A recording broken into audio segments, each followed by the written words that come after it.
When Karen the nurse refused to give white baby to his black mom, I was shocked, and I know I must do everything to reunite the baby to his mom. Here is how it all went down. I never thought I'd find myself in a situation like this. It was a regular day at the hospital where I worked as a nurse. The corridors were bustling with the usual sounds of beeping monitors and hurried footsteps. That's when I first saw Karen, the other nurse on duty. She had a reputation for being difficult, but I had no idea just how challenging my day was about to become. It all started when I was assigned to assist in the maternity ward. A young woman had just given birth to a beautiful baby boy. The mother, a black woman with a warm smile, was exhausted but overjoyed. However, her baby was born with albinism, which meant he had very light skin, almost white. Karen was also in the room, and I noticed her staring at the baby with a puzzled look. I didn't think much of it until the mother, still recovering, asked me to bring her son to her. As I moved to pick up the baby, Karen's hand shot out, stopping me. "You can't give her that baby," Karen said, her voice firm. I was taken aback. "What are you talking about, Karen? She's his mother." Karen shook her head. "No, look at him. He's white. She can't be his mother." I couldn't believe what I was hearing. "Karen, he has albinism. It's a genetic condition. She is definitely his mother." But Karen was unyielding. "I'm not letting a white baby go with a black mother. It's not right." The situation escalated quickly. The mother, who had overheard our conversation, started to panic. "Please give me my baby," she pleaded, tears streaming down her face. Karen stood her ground, her arms crossed. "I'm sorry, but I can't do that. It's for the best." I was furious. "Karen, this is ridiculous. You're causing unnecessary distress. She's his mother." But Karen was stubborn as a mule. "I'm just doing what I think is right." The mother was sobbing now, her cries echoing through the ward. Other staff members began to gather, drawn by the commotion. "Karen, you're being unreasonable. This is discrimination," I exclaimed, my own voice rising in anger. Karen, however, seemed unfazed by the growing audience. "I'm protecting the child," she insisted. The standoff continued for what seemed like an eternity. Finally, the head nurse arrived, alerted by the commotion. After a quick assessment of the situation, she took decisive action. "Karen, you are out of line. Give the baby to his mother now," she commanded. Karen, faced with authority, reluctantly stepped aside. I quickly scooped up the baby and placed him in his mother's arms. The relief on the mother's face was palpable, but the damage was done. The atmosphere in the room was heavy with tension and disbelief. Karen was led away by the head nurse, her expression one of defiance rather than remorse. The incident left a sour taste in everyone's mouth. Karen's actions were not only repulsive, but deeply troubling. It was a stark reminder of the prejudices that still exist in our society. As for the mother and her baby, they were finally together, but the joy of the moment had been tainted by an act of unfounded discrimination.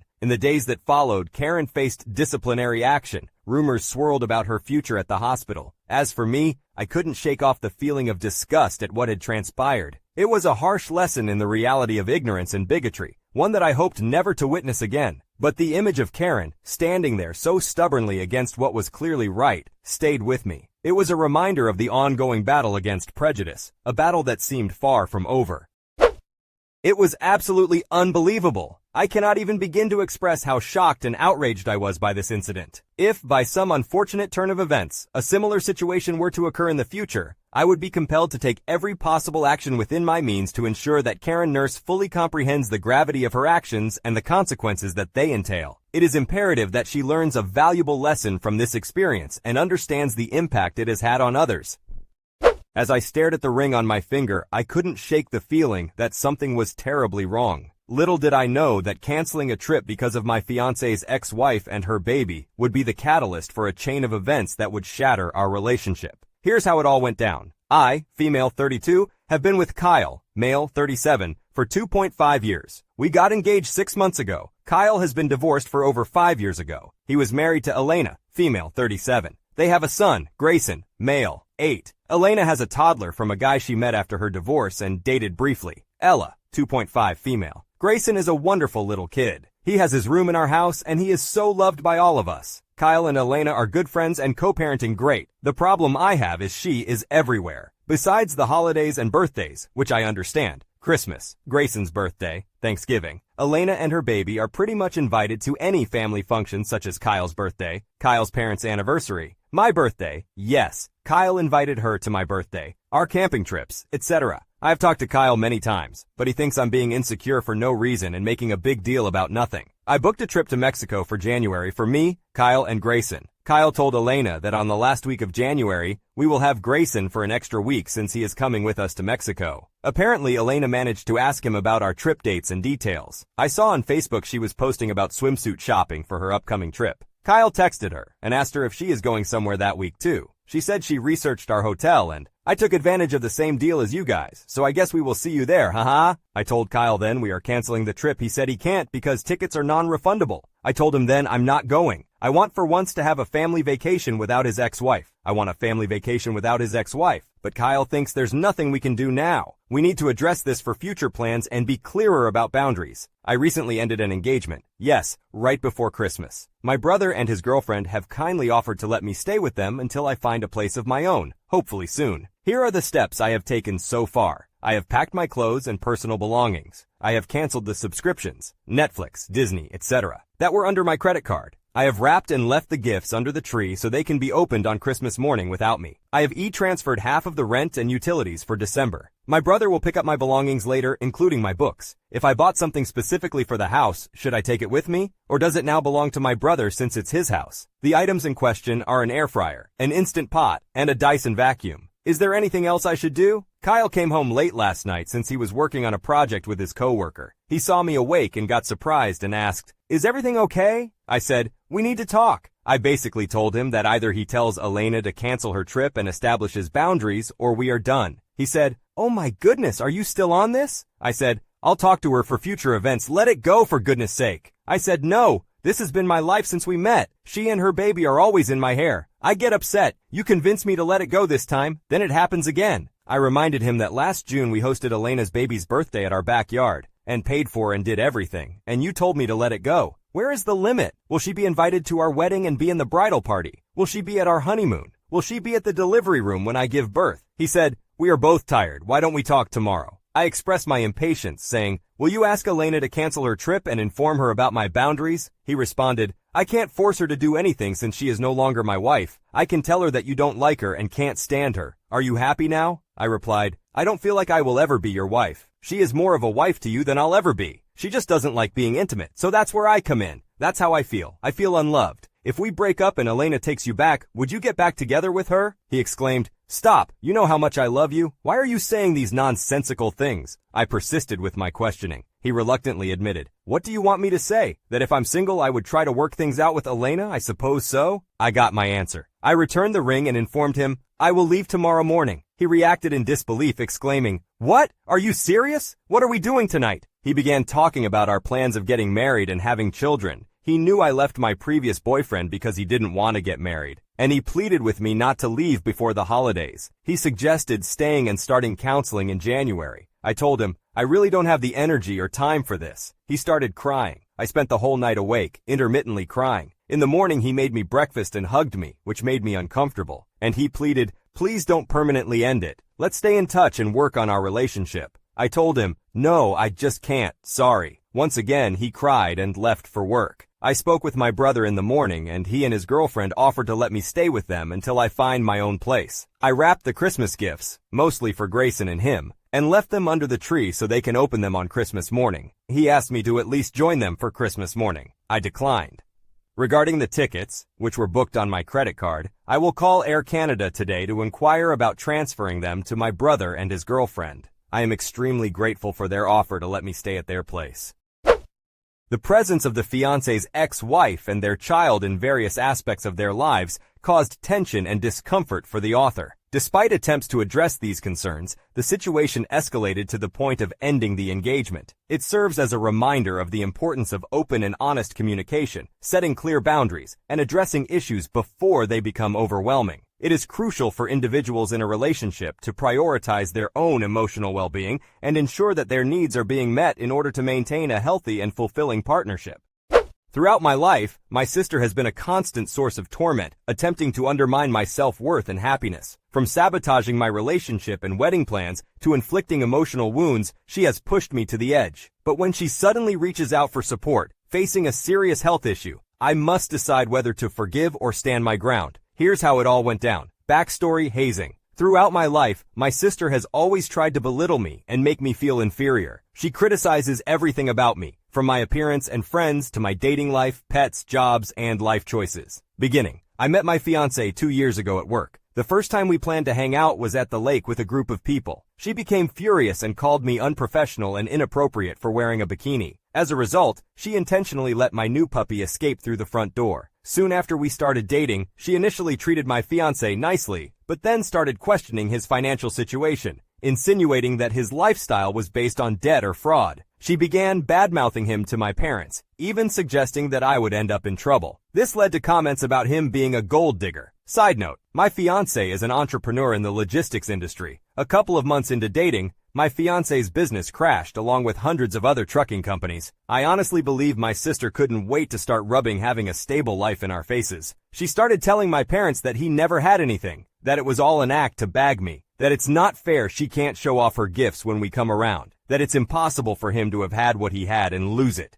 that if he was as knowledgeable as he says he is, this couldn't have happened. To add to the blow, his mother was diagnosed with cancer in the midst of his business crash. I ignored the digs and tried to be as supportive as possible for him. She is cancer-free now. Fast forward, we got engaged, celebrated with the family, and everyone was super happy for us. Then the comments started rolling in. What are the specifications of your diamond? Where did he buy it? Do you have it insured? How much was your insurance? Things are moving really fast. Are you sure about this? Is he as supportive of you as you are of him? Because I don't see it, and I'm worried about you. Then his grandmother had a fall, and her health rapidly declined. She passed away within a month of everything. He was heartbroken. Time goes on, and we started planning the wedding, adding about 30 people to our list for her. My sister offered to pay for my dress before any of the shopping began. I cried with joy and thanked her. She said my budget was $3,000. I then tried to plan dates to go see dresses, but she was always busy. Finally, I said that if she wants to be a part of this, she has to be available. We went to my first dress appointment, where I invited too many people for her liking. She wanted it to be just us and our mother. I stood up for my decision and said it was my wedding. She was the only one that came with me into the fitting room,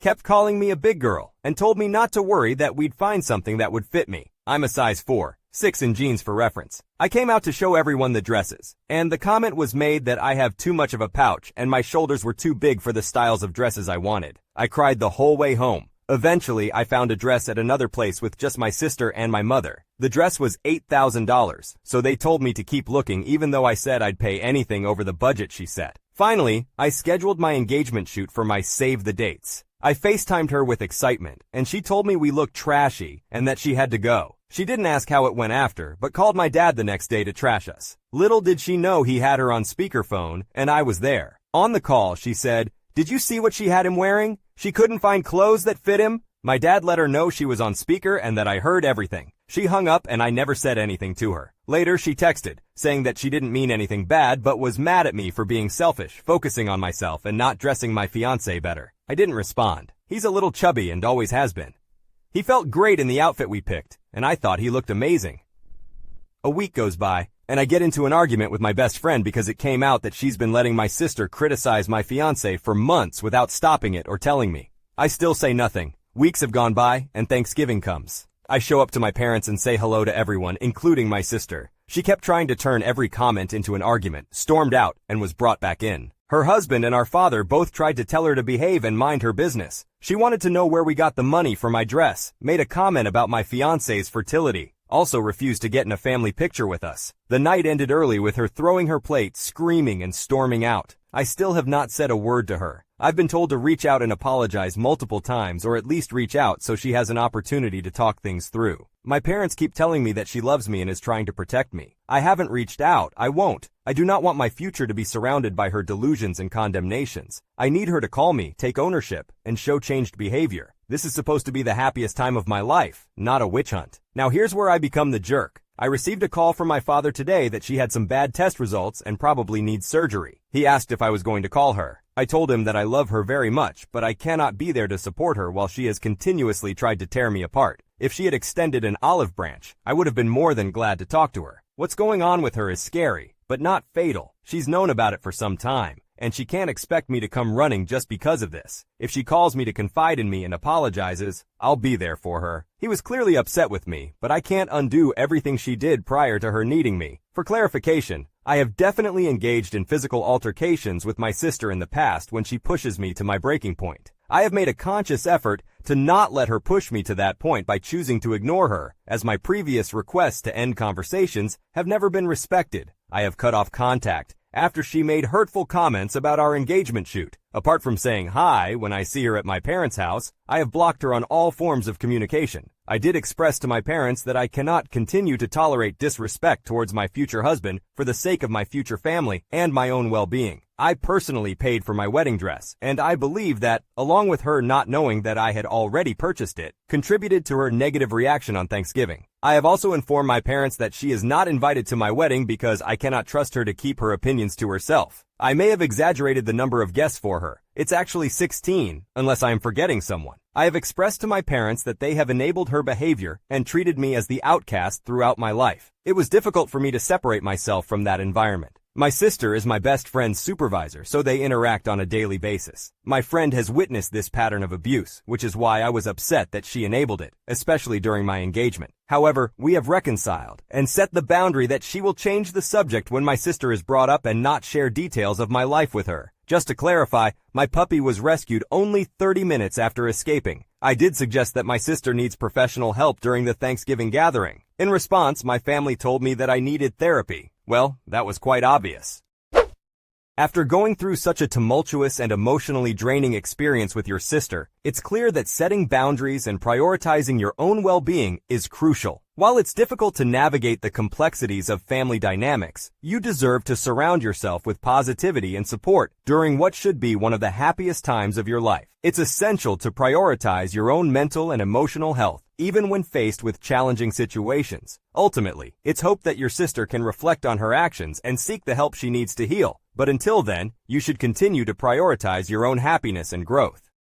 I never expected that a simple delivery mishap would lead to a terrifying confrontation in my neighbor's house. As a collector of unusual items, my packages are often a source of excitement, but when one went missing, I had to uncover the truth. Little did I know I was about to step into a web of deceit and arachnophobia. Here's how it all went down. I, 30 years old, am a hobbyist, so I order additions to my collection that are delivered via post or courier. Now my entitled neighbor, 28 years old, moved into her house roughly 3 months ago with her 9-year-old son. I was close friends with the people who lived there previously, and I had them listed as trusted neighbors to deliver packages to if I'm not home. Since she moved in, I have changed that with the post services. But unfortunately, there are a few delivery people who have not received the updated information. Sadly, I have had a few parcels delivered to the entitled neighbor, and when I have gone to collect my parcels, she has denied knowledge or has given me an already opened package, using the excuse that her son accidentally opened it. So last week, I had a delivery coming with several special and expensive additions to add to my collection, and decided to work from home to make sure I received my package. I started work at my usual time of 9 a.m., having double-checked that my doorbell was set to its loudest setting, and got on with my work. I have a tendency to get absorbed into my work, so by the time I realized it was 12:30 p.m. and my package was supposed to have been delivered before then, I started to worry. The first thing I did was check my emails to see if I had been notified of a delay. My heart sank when I saw the message saying my package had been delivered to my selected neighbor. I left my house and went straight to my neighbor's house to knock on her door. When she opened the door, she gave me a look that indicated she was definitely not happy to see me. I greeted,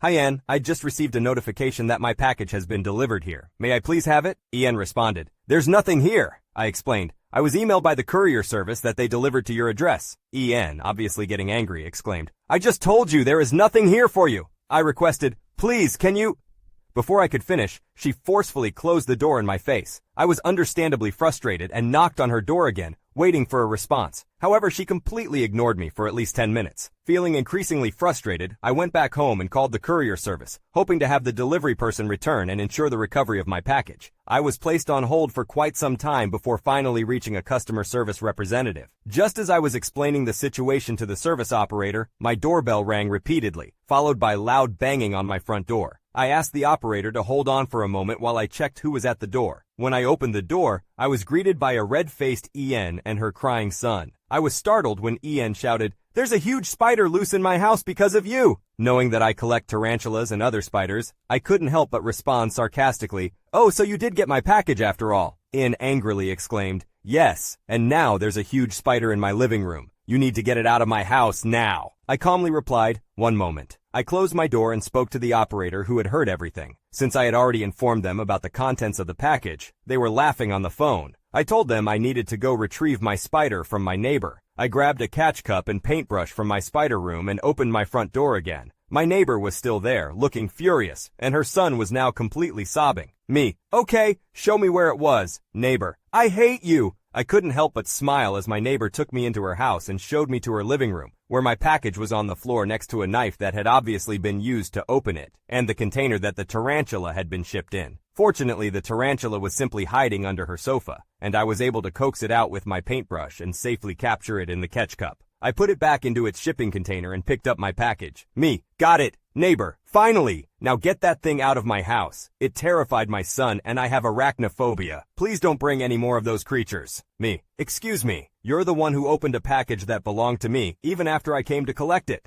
My neighbor looked shocked and said, yes, well, my son likes to open packages, and I thought it was another one of those gadgets you often receive. He loves to play with them. I laughed, realizing that she had just admitted to stealing my previous packages. For your information, I work for a company that sends me product prototypes. Me, so you've been stealing from me. I swear, if you ever open one of my packages again, I will involve the police and press charges for theft.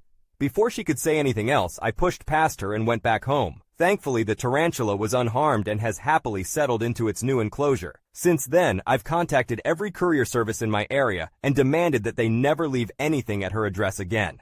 There was one incident where a package from work was delivered to her, but as soon as I knocked on her door, she handed me the unopened box and closed the door in my face, much to her son's disappointment, judging by his yelling. The moral of the story is, don't open someone else's package. It might contain unexpected surprises. After everything that happened, I couldn't help but reflect on the absurdity of the situation. What started as a simple delivery mishap turned into a confrontation over a stolen package and a misplaced tarantula. It's a reminder that we should always respect others' belongings and communicate openly to avoid misunderstandings. And who would have thought that a love for collecting unusual items would lead to such unexpected surprises?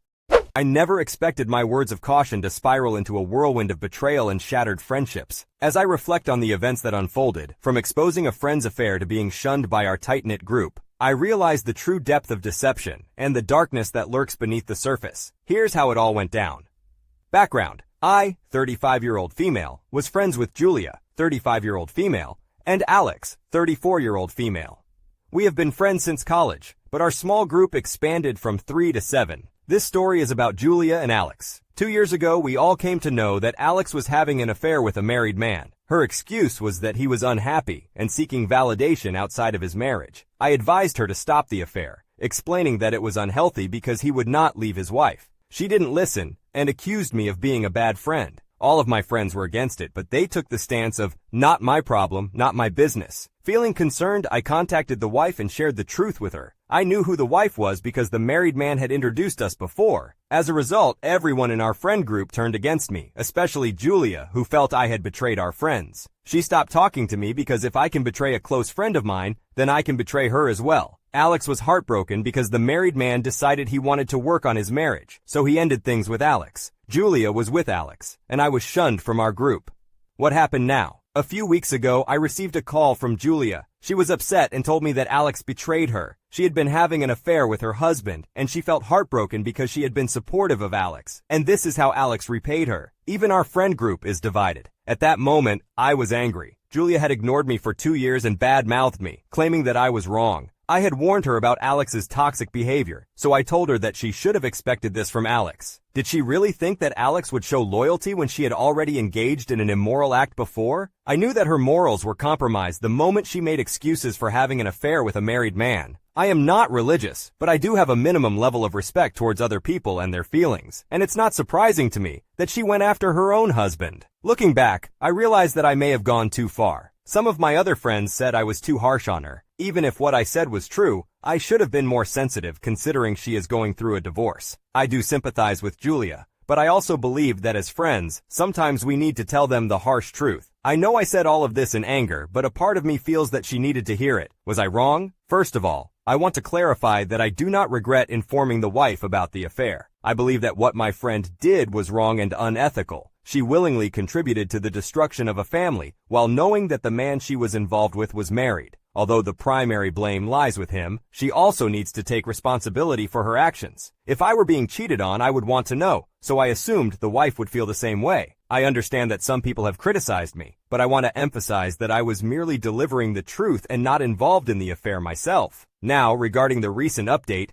I did apologize to Julia. I realized that I should not have been harsh on her, considering she is already going through a difficult time. I did not want to add to her troubles. Many people suggested that I cut her off completely, but upon reflection, I believe I was too severe. Even though what she did 2 years ago was wrong, she reached out to me because she needed a friend. I can empathize with her during this challenging period. She expressed feeling betrayed by Alex despite having defended her in the past when her own parents disowned her. Out of curiosity, I asked Julia if she plans to divorce her husband or work things out. She confirmed that she is going ahead with the divorce. Julia's husband is pleading for another chance and has offered to sever all ties with Alex. He even proposed opening their marriage on Julia's end. However, she is determined to proceed with the divorce. Julia asked for my forgiveness, and I have forgiven her. However, I still prefer to keep my distance from her. While I feel sorry for what she's going through and hope she finds peace, our friendship will never return to its former glory. Julia mentioned that she understands this situation may be her karma and believes that God is punishing her. She is quite religious. That's the end of the update. I hope Julia successfully resolves her situation. I've heard through the grapevine that Alex has been shunned by our former friend group because others are now worried she might target their husbands. As for Alex, I personally believe she has psychopathic tendencies and takes pleasure in breaking up families. I don't think exposing her further will have any effect since she lacks shame. She intentionally pursues relationships with married or committed men. I am relieved that I severed ties with her long before she could harm me. That's all. I wish everyone a great life and advise staying away from individuals like Alex. The story also highlights the importance of empathy and forgiveness. Despite the hurt and anger, the narrator eventually apologized to Julia and showed understanding towards her difficult circumstances. However, it is understandable that trust and the friendship dynamic may never be fully restored. If you enjoyed today's stories, check out the other videos on your screen now. Submit your own stories at you'rethejerk.com. Subscribe now, or you're definitely the jerk.